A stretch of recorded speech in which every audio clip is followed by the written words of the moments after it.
Ready અમને સુરત શહેરમાં થેલેસેમિયાથી પીડાતા આપણા લગભગ 500 જેટલા બાળકો છે. એના માટે જો આ રજૂઆત એક પોલીસ પાસે થઈ હતી કે બ્લડના જરૂર છે આ બાળકો માટે. એના ધ્યાનમાં રાખી આજે પુના પોલીસ સ્ટેશનમાં DCP zone 1 mister Alok Kumar એના નેતૃત્વમાં એના આવનાર તમામ પોલીસ સ્ટેશનના લોકો જે વિસ્તારમાં લોકો રહે છે અને પોલીસના અમારા જવાનો અધિકારીઓ સાથે મળીને 1500 જેટલા યુનિટનો જો આજે ડોનેશન કરવાના છે.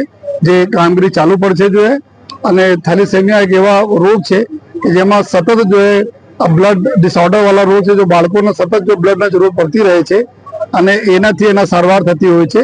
તો આજે બધા લગભગ 6 જેટલા બ્લડ બેંકો જેમાં આપણા ઇસ્મીમેર બેંક બ્લડ બેંક, આપણા સિવિલ બ્લડ બેંક જો કિરણા હોસ્પિટલની ટીમનો જો સરદાર પટેલ બ્લડ બેંક, સુરત રક્તદાન કેન્દ્ર અને લોક સમર્પણ રક્તદાન કેન્દ્ર આ 6 લોકોના માધ્યમથી આજના કાર્યક્રમ થઈ રહ્યા છે. જો તો મારે આવનાર દિવસોમાં બી અમે લોકો ઓર બી આ કાર્યક્રમ કરવાના છીએ જેથી જો એક એવા સમય આવે છે, ગરમીનો સમય એવા આવે છે જ્યારે રોગચાળાઓ વધતા હોય છે અને લોકોને બી ખૂબ જ જરૂર પડે છે બ્લડના અને હોસ્પિટલો તરફથી અવારનવાર રજૂઆતો પૂરી થતી રહે છે.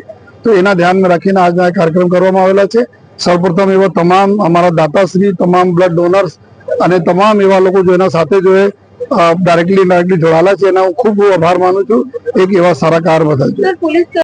આજના ડિજિટલ યુગમાં MTV ગુજરાતી ન્યૂઝ ચેનલ આપના મોબાઈલમાં જોતા રહેવા માટે ઇન્સ્ટાગ્રામ પેજને ફોલો કરો અને યુટ્યુબ ચેનલને સબસ્ક્રાઇબ કરો.